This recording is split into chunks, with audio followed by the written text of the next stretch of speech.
Windows users are switching to Linux faster than ever before.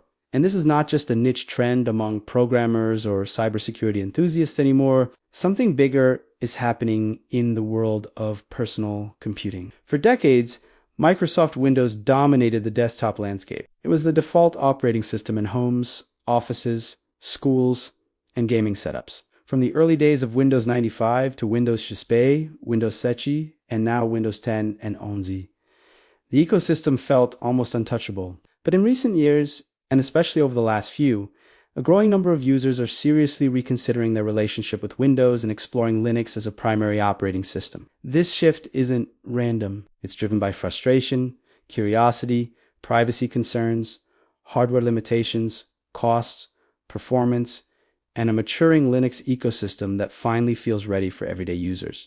To understand why this shift is accelerating, we need to look at what has changed. For a long time, Linux was seen as complicated. It was associated with command lines, terminal commands, and cryptic errors. Distributions like Ubuntu, Fedora, Debian, Arch, and Mint existed, but they were often perceived as tools for developers or tech hobbyists. Over time, however, Linux distributions have evolved dramatically. Modern versions of Ubuntu Linux, Mint, Pop_OS, and Fedora offer polished graphical interfaces, simple installation processes, automatic driver detection, and software centers that feel similar to app stores. What once required technical knowledge can now be accomplished with a few clicks. The barrier to entry has lowered significantly. At the same time, Windows has been moving in a direction that not everyone appreciates. With the release of Windows 10, Microsoft adopted a Windows as a service model,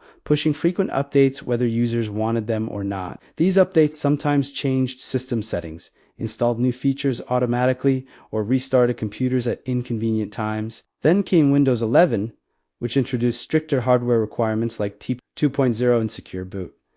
Millions of perfectly functional PCs were suddenly deemed incompatible despite running Windows 10 smoothly. For many users, this felt unnecessary and wasteful. Instead of upgrading hardware just to satisfy new requirements, they began asking a simple question: what if I install Linux instead? That question is becoming more common. Linux distributions are known for running efficiently on older hardware. A laptop from 2012 that struggles with Windows 11 can feel surprisingly responsive with Linux Mint or Ubuntu installed. This ability to breathe new life into aging devices is incredibly appealing, especially during times of economic uncertainty. Instead of spending hundreds or thousands of dollars on new machines, users can extend the life of their existing hardware for free. Privacy is another powerful driver behind this migration. Windows 10 and 11 collect telemetry data by default. While Microsoft states that this data is used to improve user experience and security, many people are uncomfortable with the level of tracking involved. Disabling telemetry completely can be complicated, and some data collection cannot be turned off isly in standard editions. Linux,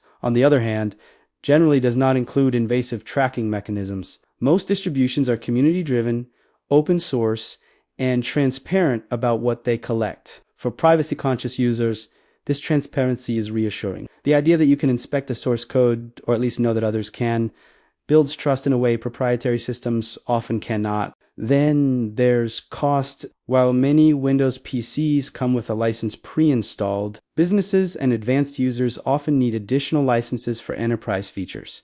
Remote desktop services or Linux distributions are typically free to download and use. Even enterprise-grade systems like Red Hat Enterprise Linux have community counterparts such as CentOS, Stream, or Alma. For startups, small businesses, schools, and developing regions, eliminating licensing fees can represent significant savings. The total cost of ownership becomes lower, especially when combined with older hardware reuse. Gaming used to be one of the biggest reasons to avoid Linux. For years, gamers stayed firmly within the Windows ecosystem because most major titles were built exclusively for Windows using DirectX. However, this has changed dramatically. Valve's Proton compatibility layer, integrated into Steam, allows thousands of Windows games to run on Linux with minimal configuration. The release of the Steam Deck, which runs on a Linux-based operating system called SteamOS, further legitimized Linux gaming. Suddenly, major AAA titles became playable on Linux systems without complicated tweaks. Anti-cheat support has improved. Graphics drivers from NVIDIA and AMD have matured significantly. While not every game works perfectly, The gap between Windows and Linux gaming has narrowed to a point where many gamers feel comfortable making the switch. Another reason for the growing shift is the rise of remote work and web-based applications. A decade ago, many workflows depended heavily on Windows-specific software like Microsoft Office, desktop apps, or proprietary enterprise tools. Today, much of work happens in the browser, Google Workspace, Microsoft 365 Online, Slack, Zoom, Teams, Notion, Figma, and countless other services run seamlessly on Linux because when your workflow lives in Chrome or Firefox, the underlying operating system matters less. This reduces the friction of switching. Developers have long favored Linux due to its Unix-like environment, powerful command line tools, and compatibility with servers. Most web servers around the world run Linux. Cloud platforms such as Google Cloud and Azure rely heavily on Linux infrastructure. As more people enter tech careers, they become familiar with Linux in professional environments. Installing Linux at home becomes a logical extension of their work habits. Tools like Docker, Kubernetes, Noji, JS-Python, and Git feel native on Linux. While Windows has improved with the Windows subsystem for Linux, many developers prefer running Linux directly rather than inside a compatibility layer. Customization is another appealing factor. Windows offers limited control over system behavior compared to Linux. On Linux, users can choose different desktop environments like KDE, Plasma, XFCE, Cinnamon, or LXQT. They can customize window managers, themes, icons, keyboard shortcuts, and system behavior extensively.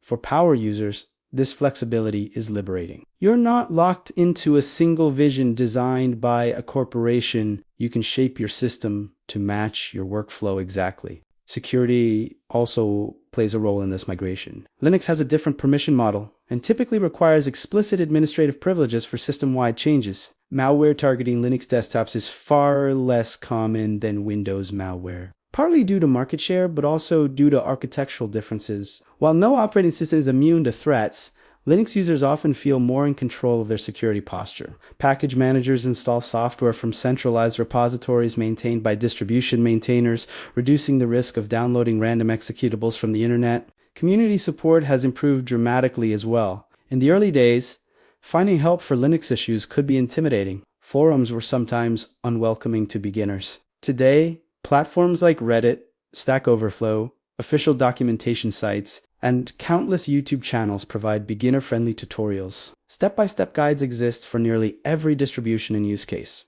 The Linux community has grown more inclusive, recognizing that broader adoption benefits everyone. Hardware compatibility, once a major weakness, has also improved. Many manufacturers now provide Linux drivers directly or ensure compatibility out of the box.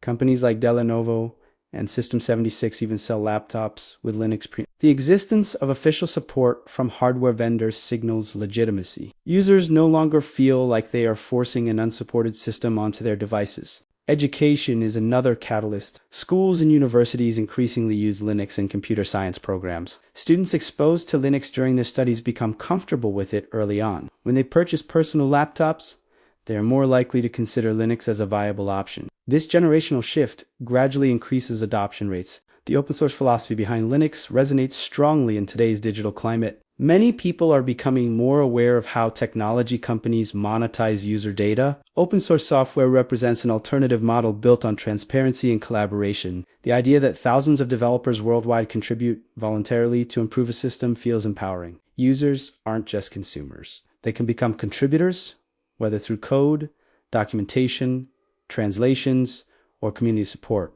Another factor is system stability. Many long-term Linux users report that their systems can run for months without needing a reboot, except for major kernel updates. Crashes and slowdowns are less frequent, especially on lightweight distributions, while Windows has improved significantly in stability compared to its early versions. Forced updates and background processes sometimes create frustration. Linux users often appreciate the sense of control over when and how updates are installed. Performance on modern hardware is also competitive. Linux distributions can be extremely lightweight or highly optimized. Without the overhead of certain background services, systems often feel snappier.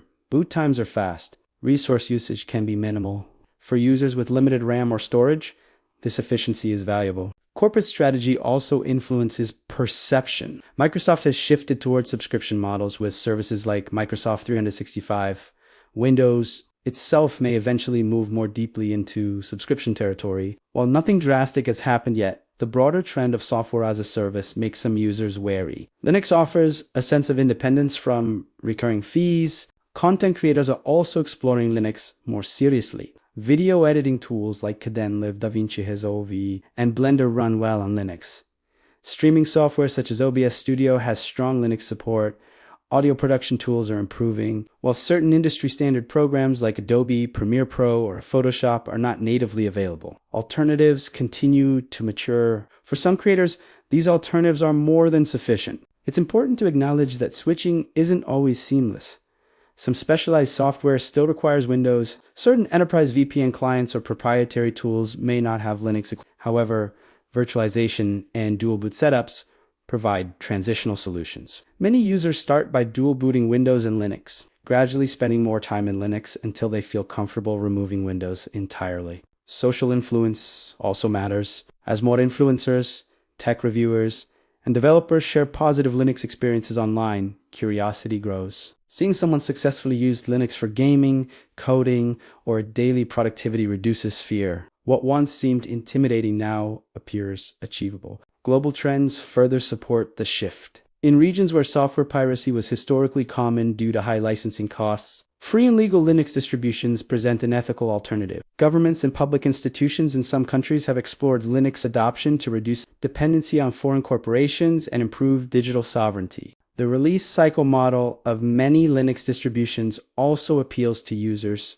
Long-term support versions provide stability for years, while rolling release distributions offer the latest features continuously. Users can choose a model that suits their preferences instead of accepting a single update philosophy imposed by one company. Containerization and virtualization technologies have made operating systems more flexible overall. Users can run Windows inside a virtual machine on Linux for specific tasks. This reduces the fear of losing compatibility. Over time, they may discover that they rarely need the virtualized Windows environment. Another subtle but powerful factor is the sense of ownership. Installing Linux often feels intentional. Users choose their distribution, configure it, and learn how it works. This creates a deeper connection to the system. Instead of being passive recipients of updates, they actively manage their computing environment. Even Microsoft's evolving relationship with Linux reflects its growing importance. Microsoft contributes to the Linux kernel, supports Linux workloads, and created the Windows subsystem for Linux.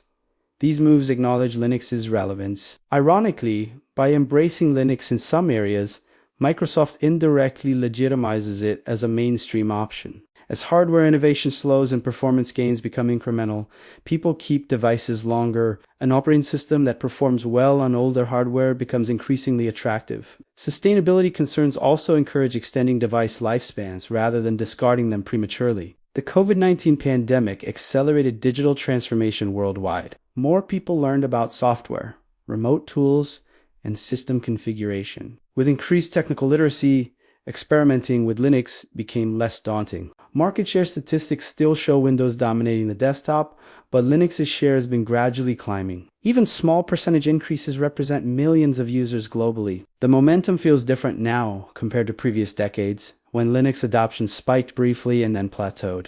Ultimately, the shift from Windows to Linux is driven by a combination of practical benefits and philosophical alignment. Users want control, privacy, performance, longevity, and cost-effectiveness. They want systems that work for them rather than systems that dictate terms. Linux, once viewed as an underdog, now stands as a mature, versatile alternative capable of meeting everyday needs. This doesn't mean Windows is disappearing. It remains deeply entrenched in corporate environments, gaming ecosystems, and legacy software infrastructures. But the monopoly mindset is fading, choice is expanding, awareness is spreading. As more users experiment with Linux and share their experiences, the network effect strengthens.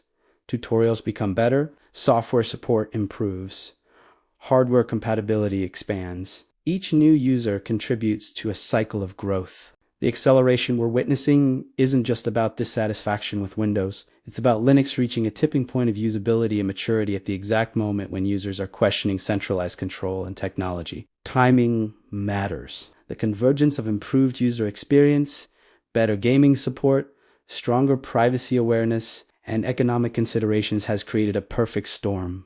For someone considering the Switch today, the process is simpler than ever. Download an ISO file, create a bootable USB drive, test the system in live mode, and install if satisfied. Within an hour, they can have a fully functional operating system with thousands of free applications available. In the end, the narrative isn't about one operating system winning over another. It's about empowerment. The rise in Windows users switching to Linux represents a broader shift in how people think about their digital lives. They are exploring alternatives, valuing transparency, and seeking autonomy. And as long as Linux continues to evolve and address user needs, this migration trend is likely to continue growing faster than ever before.